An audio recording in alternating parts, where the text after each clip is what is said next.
Recruitment Task Force seeks to capitalize on 2025 enlistment surge. Just 2 years ago, the outlook for military recruitment was bleak, a 15,000 soldier shortfall.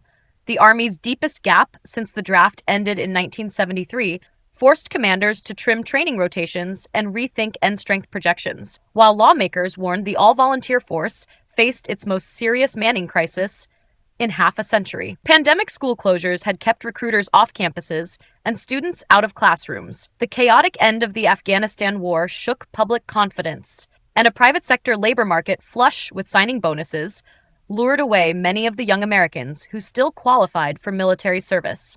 However, after years of recruitment shortfalls, the services are on track to meet or exceed their recruiting targets this fiscal year. The Army reached its goal of 61,000 new soldiers 4 months ahead of schedule. The Navy met its active duty goal, and the Air Force is expected to do so by the end of July. Defense Secretary Pete Hegseth credits the improved recruiting numbers to President Donald J. Trump and initiatives like the Army's Future Soldier Preparatory Course, which helps potential recruits qualify for service. Chief Pentagon spokesman Sean Parnell said, "Although the numbers are promising, the Defense Department needed a plan to maintain the momentum. That plan is the Recruitment Task Force, a 12-month effort established by Hegseth June 13, 2025. Co-chaired by Parnell and Jules W. Hurst III, performing the duties of Undersecretary of Defense for Personnel and Readiness, the group brings together recruiters, data analysts, lawyers, and public affairs specialists who will translate this year's momentum into an enduring advantage. Our job is to provide oversight at the Defense Department level that will outlast this president and this secretary and be a tool subsequent presidents and secretaries can use," Parnell said. Hegseth expects the task force to move quickly, to identify obstacles to recruiting within 30 days, recommend policy and legislative fixes within 60 days, and deliver a unified communication plan within the next 90 days. The timetable is designed to produce actionable results quickly. The Recruitment Task Force will work swiftly to position the services to overcome recruiting obstacles, remain competitive, and build on recent recruiting momentum, he said. One such obstacle is the waiver backlog. Roughly 35% of Army accessions last year required waivers for issues like childhood asthma or adolescent misdemeanors. The bureaucracy, Parnell argues, keeps too many qualified prospects on the sidelines. "I don't know that I would be able to join the Army today with some of the waivers that I needed back then," he said, recalling his own enlistment after the September 11, 2001 terrorist attacks. Today, in order to get the waiver, it takes 6 months, and by that time, they've got another job. The task force is working to eliminate unnecessary barriers without lowering standards.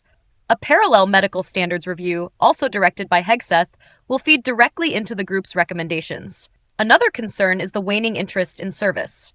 Defense Department polls show that only about 11% of today's youth have a propensity to serve. That trend, Parnell said, reverses when young people meet troops in their communities. Acting on that insight, the task force is amplifying summer activities to increase interest, from hometown parades and STEM expos to youth sports clinics, often with the help of service and joint force recruiting commands who produce social media content to reach young people. Technology is another force multiplier. The Army's Recruit 360 platform utilizes artificial intelligence to rank leads based on contract potential. The Navy and Air Force operate similar programs. The task force seeks to unify standards through technology without losing the all-important human touchpoint, Parnell said. The task force and the tools we employ are supposed to be resources. We're not a top-down run entity, he said. Recruiters, he added, remain the best judges of character and propensity to serve. The Pentagon's role is to give them faster tools and fewer obstacles. Efforts to maintain recruiting momentum extend beyond digital tools. Congress has passed 3 straight pay raises above 4%, and Defense Department skill bridge agreements with industry help transitioning service members earn civilian certifications at no cost to taxpayers. Both trends, officials say, make uniformed service more attractive to high-aptitude youth who once saw a 4-year enlistment as a detour. At the same time, Hegseth's emphasis on a warrior ethos resonates with prospects drawn to combat specialties, according to recruiters in Northern Virginia. Parnell frames the task force's efforts in tactical terms. "This is intended to be like a combat multiplier," he said.